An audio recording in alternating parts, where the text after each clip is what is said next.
शहीदों की चिताओं पर लगेंगे हर वर्ष मेले, वतन पर मरने वालों का बाकी निशा होगा। कहते हैं जो देश के लिए, समाज के लिए, अपनी जनता के लिए उनकी सुरक्षा है तो अपना बलिदान दे गए हैं, उनका ऋण कभी भी हम चुका नहीं सकते हैं।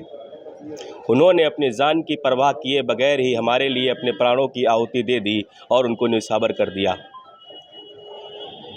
पर अगर हम उनके इस ऋण को चुका नहीं सकते हैं तो कम से कम उनके परिवार के साथ 2 पल बैठ करके उनके गम को हल्का तो कर ही सकते हैं। आज हमारे साथ है 104 RAF बटालियन से अजय कुमार झा जी, जो मथुरा, हाथरस, अलीगढ़ से होते हुए कन्नौज, फर्रुखाबाद को आए हैं और वहां पर शहीदों के परिवारों से मिल करके उन्हें भेंट स्वरूप, उन्हें सांत्वना स्वरूप कुछ उपहार जो वो लेकर के आए हैं उनके लिए, उनके परिवार के लिए इस होली के अवसर पर और वुमेन्स डे के अवसर पर जो 8 मार्च को ही अभी गया है, उसके अवसर पर ये आए हुए हैं और लोगों से मिल करके उन्हें वह भेंट देंगे। हालांकि यह भेंट इस तरह की होगी जो उन शहीदों का ऋण तो चुका नहीं सकती है, पर उनके परिवारजनों के साथ 2 पल बैठ करके उनके गम के आंसुओं को पोंछते हुए उनके लिए यह एहसास दिलाने भर को होगी कि हम आज भी उनकी जगह, उनके परिवार के गुजरे हुए लोगों के जगह पर उनके साथ एक परिवार बनकर के कंधे से कंधा मिला करके खड़े हैं। आइए बात करते हैं अजय कुमार झा जी से। सर नमस्कार। सर सबसे पहले आप ये बताइएगा, ये जो आप लोग कैंपेन चला रहे हैं ये किस तरह कैंपेन है, क्या है इसका उद्देश्य?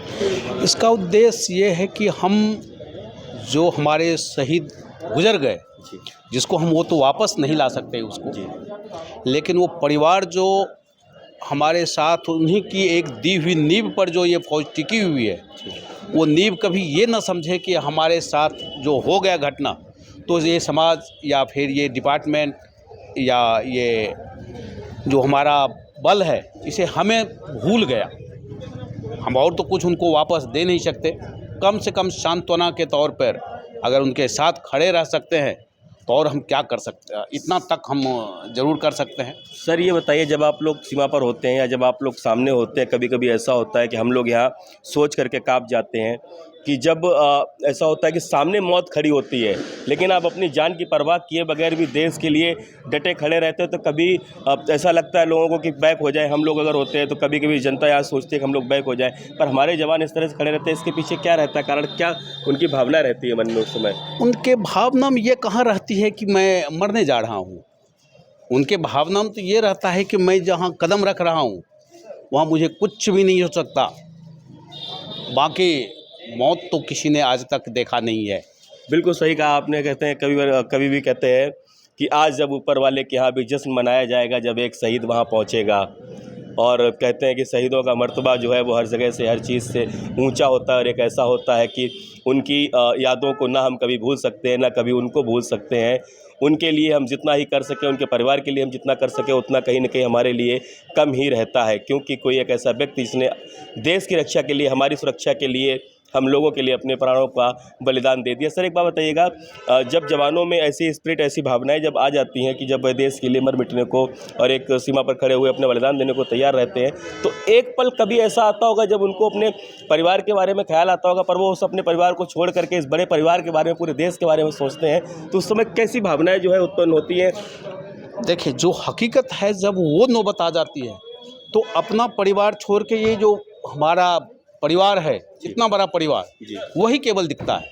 वो अपना परिवार तो उसे याद ही नहीं होता उस समय कि हम क्या कर रहे हैं। हमारे पीछे हमारा परिवार भी रोने वाला है, वो नहीं कभी याद नहीं होता। अच्छा सर, जो देश के वीर जवान हैं और आप लोग जो भी हैं, आप इस समय देश की युवा जो पीढ़ी है हमारी, आप उसके लिए क्या कहना चाहेंगे? कोई एक ऐसा संदेश जो आप देश की नौजवान पीढ़ी को देना चाहें? हम आने वाले देश के जो युवा पीढ़ी है उनके लिए यही बोलेंगे कि सब कुछ यहीं रह जाएगा, लेकिन अगर देश हमारा सुरक्षित है तो हम सुरक्षित हैं, और देश की सुरक्षा तभी है जब हम देश के लिए मर मिटने के लिए तैयार रहेंगे और देश पर हम अपनी जान न्यौछावर करने के लिए तैयार हैं। बहुत ही शानदार बात कही सर ने। देश ही है वतन, न कहते हैं कि हम रहें, तेरा वैभव अमर रहे माँ, हम दिन चार रहें न रहें। माँ रहनी चाहिए, मातृभूमि रहना चाहिए, देश रहना चाहिए, चाहे मैं रहूं या ना रहूं। इन्हीं बातों के साथ मैं अपनी वाणी को विराम देता हूँ और दर्शकों से अनुरोध करता हूँ कि शहीदों के लिए वो 2 मिनट का मौन रख करके शहीदों को श्रद्धांजलि अर्पित कर उन्हें भी याद करें, आओ कुछ याद उन्हें भी कर लें जो लौट कर घर ना आए। मैं हिमांशु द्विवेदी, धन्यवाद।